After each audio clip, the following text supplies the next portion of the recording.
Welcome to Talking Giants player profiles and projections. I'm your host, Bobby Skinner, here with my co-host, Justin Pennick. And today we're talking about Darius Slayton, who is 26 years old, 6'1", 190 pounds. One of two Dave Gettleman day three picks that actually hit, him and Julian Love. And I've always argued that Slayton's been the more valuable one. And the Giants showed that this year, and who they brought back was a fifth-round pick who's led the Giants in receiving 3 of the last 4 seasons throughout, despite all his flaws. He's been the one that's been there for Daniel Jones. And the Giants rewarded him, signed a 2-year, $12 million contract, which I hadn't really looked at the contract a ton since the day the Giants signed him, Justin. His contract is very, very friendly. Yeah, when you say the Giants are rewarded, the Giants were rewarded. Yeah, they gave him $5 million guaranteed. Next year, his cap hit is $7.7 million with only $1.7 million in dead cap.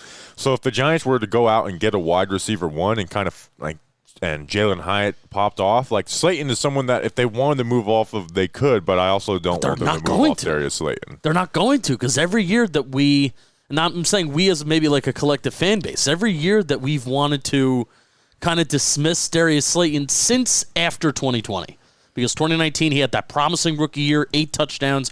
You know, there were conversations at the beginning of 2020 of, do the Giants have a number 1 wide receiver in their 5th-round pick, Darius Slayton? And it's kind of crazy how fast the allure kind of fell off with Darius Slayton. But now, I think we're now at a point where Darius Slayton, where he is getting the respect that he deserves. Yeah. Like you said, coming off of 2019 was a really good rookie season, right? That was a very successful rookie season for a guy who missed most of camp that year, missed the first 2 games of the season, and stepped right in and was like their number 1 wide receiver on that team. And that was the only year he wasn't plagued by drops, which we'll talk about later. But yeah, he's been and then he started out that next season with over 100 yards and 2 touchdowns in a game versus Steelers, and you're like, okay, this guy maybe could be a wide receiver one. Obviously, it didn't work out that way. But last year, Justin came into camp, was buried on the depth chart. They were actively trying to move him because he had that $2.5 million contract because of his playing time incentives, and took a pay cut to the minimum. Wasn't active week 1, and again, led this team in receiving, and I thought he had his best season besides getting touchdowns. He had 46 catches for 724 yards and 2 touchdowns on a 64.8% catch rate for where he is targeted on the field, which is really nice. Like you said, it's his highest catch rate of his career by 7.7%, which was 2019, his rookie year. If you go in games he actually played, so not the second and third game and not the 1 snap he got in the last week of the season versus the Eagles, he had 55.6 yards per game, and that would have been his career high. He also led the team in yards per route run with 1.79. I know Hodgins was the new flavor and was very important to the Giants offense, but still, even in that, he averaged 0.39 yards per route run more. And so those were all career best for Darius Slayton. And we talk about, the Giants don't make the playoffs without Saquon or Daniel Jones, whoever. Well, with the way the Giants were last year, they don't make the playoffs without Darius Slayton. No, because we talk all the time about the lack of explosive play potential that the Giants offense had last year. Well, Darius Slayton had 12 plays of 20-plus receiving yards. No other Giants player had more than 3 receiving plays of 20-plus yards. Did you write down that stat that we were talking about before for the show? Yeah, he had those 12. The rest of the team combined had 27. Which is crazy. It's almost half. The rest of the team had 15. He had 12. And then on 10-plus or 20, not just 20-plus yard plays where you get yak, just on targeted 20-plus yards down the field. Yeah. He had half of Daniel Jones' completions, 48% of the targets. He was basically it. The only other times were a couple double moves by Isaiah Hodgins, a switch release by Richie James, and I can't even think of what the other 2 might be. Oh, well, yeah, and again, this is with Daniel Jones. They had 28 total. Who was the only one in the Eagles game? Kenny Golladay, that's right. So he was their ability to make a big play. He was. And what he does well is he does those outside releases versus press to get vertical, right? But I saw him add some to his game this past season. there was a lot of times where they had 3rd and 12s, 3rd and 13s, and he was able to figure out how to work vertical sell, not just to get vertical, but to come back to the ball on those curl routes. Yeah. And he made some really tough catches doing that. I thought on his crossers, it got him wide open. And for the first time in his career, he created yak. Yes, which I have numbers on that as well.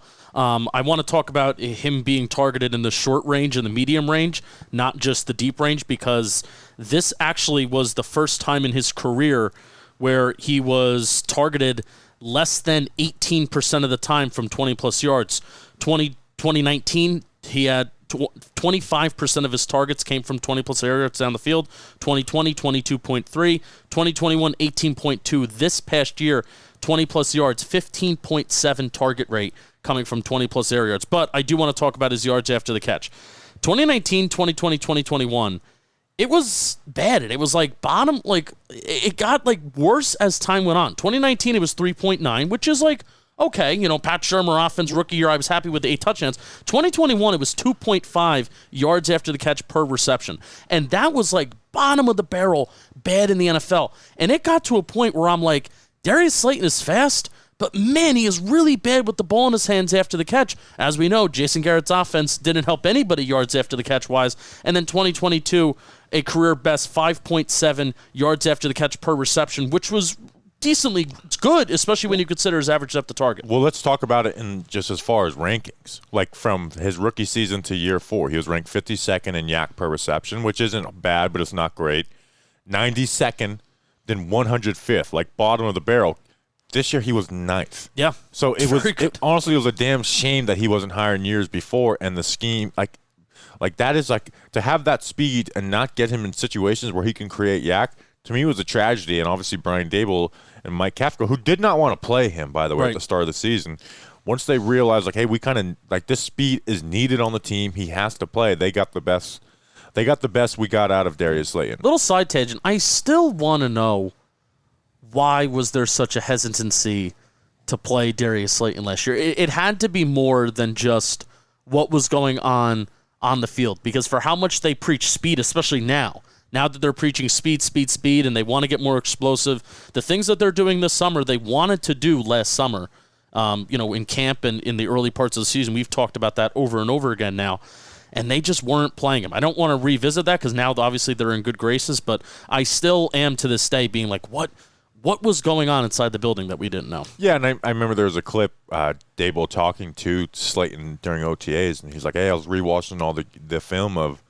last season. He's like, man, you weren't even on the active roster week 1 and week 2, and they kind of, Slayton Slayton kind of had like a nothing a little hard work can't fix. And he's like, and look at now, and Slayton's like, nothing a little hard work can't fix. Yeah. So, those are things that we don't know behind the scenes, but they, like you said, and everyone points to Daniel Jones as this. I know this isn't a Joe Shane PPP, but as Daniel Jones as like this. Hey, if this regime, if they, if their first thoughts were wrong about a player, they're not afraid to admit they were wrong. I think Slayton is a much better example because because the quarterback position is so much different. Where you could have, people were kind of penciling Slayton in to walk. Yes. Right? Because he's not a perfect player, and we could talk about his flaws, Justin, and what they are is the one that's going to pop out the most, and I do think it's his biggest flaw. I don't think it's his most fatal flaw that stops him from being like higher up in the wide receiver echelon, but the thing that's going to hold him, like that's the biggest pain in the ass, is truly the drops. Yes. Like it is his rookies. It was bad in college. His rookie season, it wasn't bad, his rookie season. These past 3 years, he's had a drop percentage of 11.5%, 18.8%, which is insane, and then 10.7%. It's been a really, really bad problem for Slayton. And let's be real. And so there's been a lot of games defined by these plays. Let's be real. Darius Slayton drops that ball. He did drop the ball in the playoffs. Not even that. Darius Slayton drops the ball in the playoffs, which he did against the Vikings. Giants wind up losing that game. Darius Slayton is not back, and he's not a Giant right now. And it was so frustrating because he was their top wide receiver last year. Every number indicates that. The way their offense ran through it. But it was just like, man, it's like it feels like you are going to be defined by drops. So I know there's been some clips circulating with his position coach on things that he's worked on. I kind hope of that's going happening. after and snatching the ball instead of letting it come into your body. And we haven't seen that a ton in camp besides the first Lions joint practice. We saw a couple, but before that we hadn't seen any. But the things that what I think holds him back from being an upper echelon receiver, because he has the talent, right, is unlike Isaiah Hodgins, he does not do very much at the stem of the route, right? It's kind of just press, cut, go. Like he's not really like slowing down defenders, but he has the speed to win without doing that. But that hurts him a little bit. Where a guy like Hodgins, where he excels, even though he doesn't have the speed that Slayton has, he's like, I'm going to play into that defender. I'm going to break him down and kind of get him to do a false step and then break the other way. Slayton doesn't do a ton of like that. And also when a play, he has a bad habit of routes that need inside releases. When he's facing press, he'll take an outside release, which can totally take you out of the progression of a quarterback. Like if you're running a dig route and you do an outside release, well, you're the player that ball is ideally going to go to on that play. But if you take an outside release, you're just taken out of the progression. The quarterback is not going to look at you if you take an outside release on. So those are the things that he needs to work on to get better. I don't think he's ever going to do a ton at the stem of the route, but working to have better releases and releasing on time and in the right spots, those are the places where I can see Slayton making some improvement. Yeah, for sure. My projection on Slayton this year is I am once again asking that he goes back to that 2019 role. Even combined what we saw last year, and I know crossers down the field, you're probably going to get targeted between like that 10 to 19 yard range, and that's where we did see a big kick step up of where the area of the field that Darius Slayton was targeted last year. You saw a big kick step up in the 10 to 19 yard range. I want Darius Slayton to go back to big play Slay and what he was doing in 2019. I don't want him. He may wind up leading the team in receiving yards once the season comes to an end.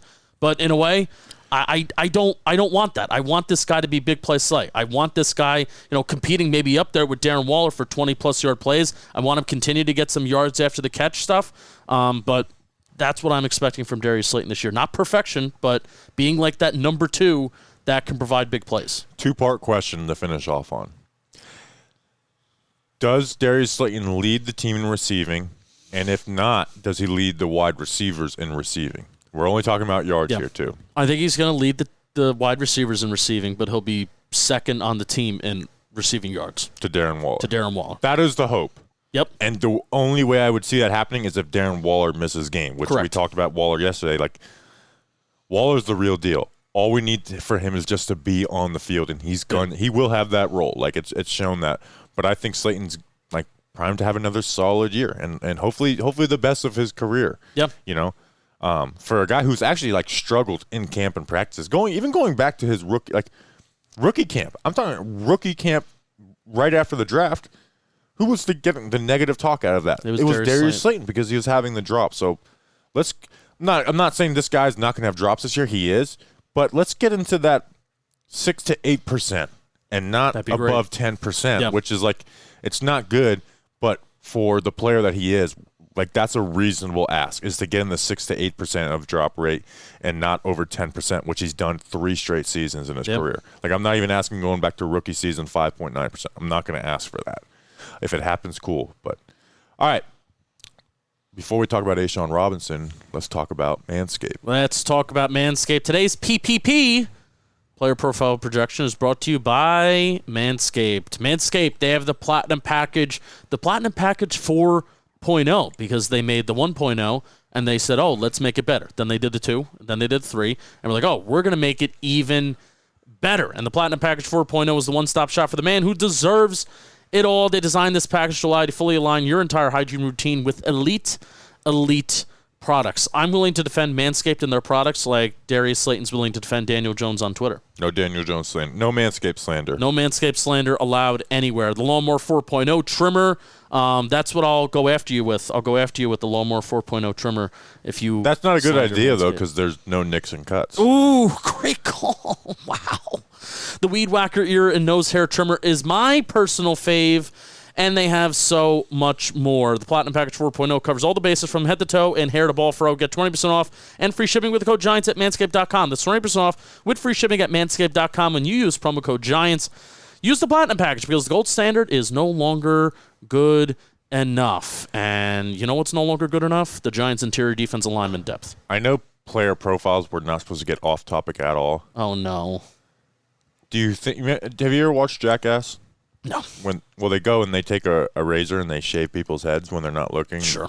We should start that in the Jumbo Media office with Manscaped and just tag them in it every time. Yeah, I think the people would love that. Speaking of Manscaped, A'Shawn Robinson, 6'4", 330 pounds, and 28 years old, signed a 1-year, $5 million contract the week of the draft with the New York Giants after visiting them a month earlier.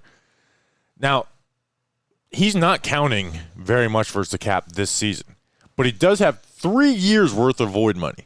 3 years. So in 2026, A'Shawn Robinson will have money on the books with the New York Giants because of this contract.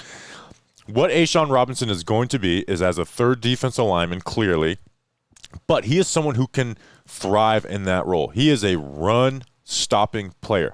Now, I think he has some pass rush ability. He's not going to be a pass rusher, but he, compared to a guy like Nacho, he has pass rush ability to win reps and create sacks or quarterback hits. Not going to be someone who consistently does it. But watching his run film, this is a really good run defender, right? And he's a perfect fit for the Wink Martindale scheme because he's got those powerful hands. He knows how to drive offensive linemen and two-gap. He's been productive, and he doesn't need a ton of volume to be productive either. Yeah, and he's been, in previous years, I would say 2018 and 2021, he's been one of the league's, at times, despite not getting a lot of that playing time, he's been one of the league's best run defenders, and you have stats on that. Yeah, so missed 7 games with the meniscus tear and was on PUP to start camp before getting into the stats. So there is some worrisome for a guy who's 28 years old. He's missed games before in his career too. I think he only has like 1 full season in the last 5 seasons as with in the NFL. 2021 he played 17 games, and then before that he didn't play 16. Back 2017 that was his second year. Yeah, so that is worrisome for him, but I think he can be really valuable for the team. Hopefully he comes back from the meniscus tear because the Giants need him. Like, they need a D-line They depth. really need him. And we thought Nacho would be like their third guy, and maybe they draft someone. But no, they really upgraded with A'Shawn Robinson to where if he starts games, it's not an issue. Where when Leonard Williams missed games last season, it was truly an issue. Yeah. In 2021, his last full season, he was 11th in the NFL in run stops, which are stops at 1 yard or fewer in run plays. He only played 44% of the snaps that season, and that was tied with Dexter Lawrence that year. Tied with Dexter Lawrence, playing 44% of the snaps with run stops. Last season, where he didn't play a full season, they just went at percentage. He was 12th in run stop percentage. So what he does is he has extremely strong hands. And those hands, he plays with solid leverage. He's not like firing off the ball, horizontally, but he plays with solid leverage and gets those hands under guys' pads, and you watch him on film. Just go watch him. What he does is he lifts up offensive linemen with those strong hands, and he's got good lower body power to transfer that strength into that punch. And he is just able to control offensive linemen to me with his hands, and also while using good footwork and staying square. Like, now, he's not the guy who's going to fire off into the gap at 100 miles per hour. Low tackles for loss numbers for a reason. Yeah, but that's why he fits well in this scheme, because he is going to get in those hands, get in that chest, lift up the offensive lineman's pads, read, and be able to two-gap. He's going to play both gaps of that offensive lineman because he can control the offensive lineman well. He also has good run identification to read the offensive line zone steps. Go watch him sometimes with Aaron Donald and whoever else is on the Rams D lineman. He's reading he's IDing that run job. Better than and them. Something a lot that's of the time. Interesting about what the Rams did because they just could. Because they have Aaron Donald, I found that they play with such wide splits on the defensive line. Like, you'll have Donald occupying 2 gaps. You'll have Robinson occupying 2 gaps. And you'll have those edge rushers really out wide. And that is putting a lot of trust on your interior, and as you should with Aaron Donald. But also, A'Shawn Robinson was not just who he was because he had Aaron Donald next to him. He is a good player in his own right as well. Yeah, and the Rams did everything they could to create like one-on-ones for Aaron Donald, which a lot of times he was forced to get double teams just based on the alignment that the Rams would do to get those. Yeah, I think he moves laterally as well. I think you talked about how he flows with the play well, uses his hand with strength to get enough separation. Played well against Dallas last year, which that was the game that I really keyed in on last year. And, hey, this is where A'Shawn Robinson is going to help out. Here's the Giants' run defense rankings in some key categories. EPA per play, they were 30th. DVOA, they were 32nd. Yards per attempt, they were 31st. Runs of 10-plus yards, they allowed the second most. Runs of 20-plus yards, they were tied for the sixth most. So A'Shawn Robinson, he talked about it the other day, with the post and some of the other reporters. He wants to bring that blue-collar mentality to the Giants' defense. He knows exactly why he was signed here. He's not signed here to get 5 sacks and 10 QB hits. He's signed here to come in here and stop the run, and I hope he does it. And which Wink Martindale wants to do. I don't view him just as depth for Dex and Leo. No, it's necessary. Wink Martindale likes to run odd fronts with these 5-man fronts, which means 3 D linemen. And a big issue for the Giants last year was they'd have Dex and Leo.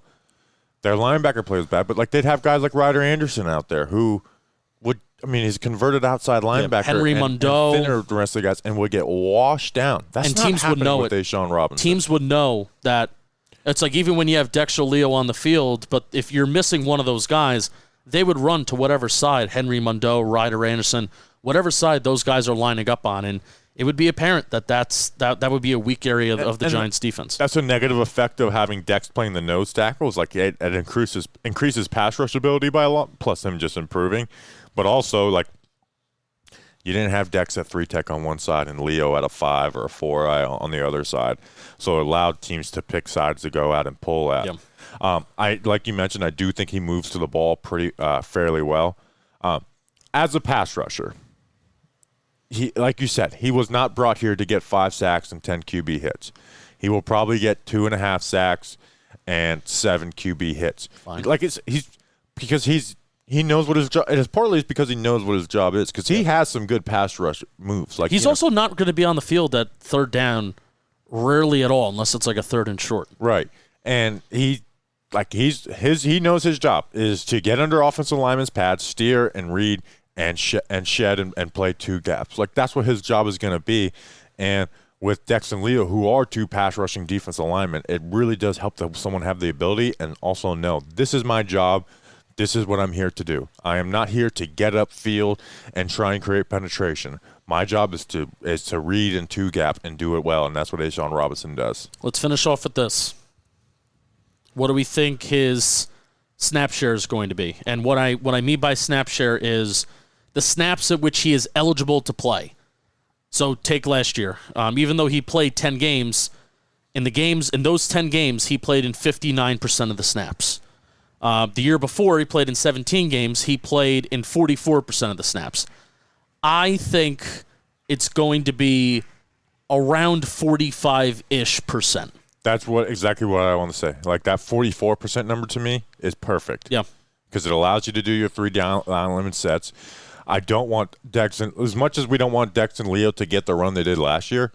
They still should be out there. When they are in two D lineman sets, I want those guys still getting 80% of the snaps, maybe not 90% or whatever it was, but I still want those guys getting a large majority of the snaps. And it didn't hurt them last year.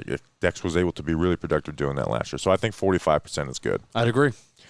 All right, that's the player profile and projection. We'll be back Friday for more player profiles and projections. We'll see you then. Until then, let's go Big Blue.